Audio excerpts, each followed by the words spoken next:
बच्ची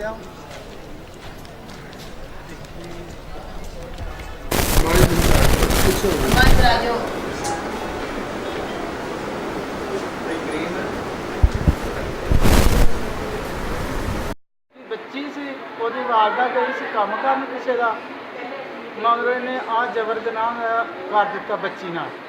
ਸਾਨੂੰ ਇਸ ਗੱਲ ਦੀ ਬੜੀ ਪਰੇਸ਼ਾਨ ਨਾ ਕੋਈ ਸਾਡੀ ਬੱਚੀ बेटी ना जाते बहुत हुई बेटी तो मैं दादी जितनी बड़ी बच्ची थी बेटा निसाब का निसाब होना चाहिए।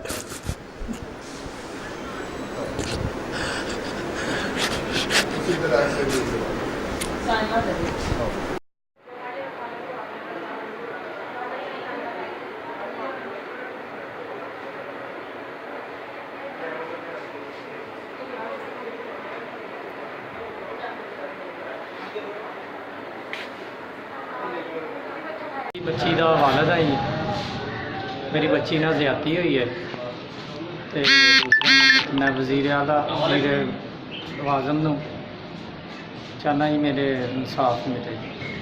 ਦੂਸਰੇ ਨੰਬਰ 'ਤੇ ਜੀ ਅਸੀਂ ਘਰ ਨਹੀਂ ਹੈਗੇ ਸੀ, ਅਸੀਂ ਮਜ਼ਦੂਰੀ ਕਰਨ ਗਏ ਹੋਏ ਜੀ। ਮੇਰੀ ਵਾਲਦਾ ਵੀ ਅਸੀਂ ਮੈਂ ਵੀ ਮੇਰੀ ਬੇਗਮ ਵੀ। ਮੈਨੂੰ ਇਨਸਾਫ ਚਾਹੀਦਾ ਜੀ, ਜਿਹੜੇ ਇਸ ਇਨਸਾਨ ने की है हरकत ਇਹਨੂੰ सज़ा मिलनी चाहिए। उसके हवाले से आपके पास क्या अपडेट है? मुकदमा दर्ज हो गया है मुलज़म के ख़िलाफ़ और बच्ची माह उसका मेडिकल करवा रहे हैं, कार्रवाई हो रही है। इंशाल्लाह जल्दी है मैं DNA करवाऊँगे। उस बाद का मुलज़म गिरफ्तार। उस बच्ची के साथ तूने ज़्यादती की है? क्या नाम है उसका? उसका नाम है माहा। माहा। उसकी उम्र कितनी है? 8 साल। तेरी उम्र कितनी है? 18 मंजा। तेरा नाम क्या है? जीदा। सही नाम बता। नवीद। मसीह है? हाँ जी।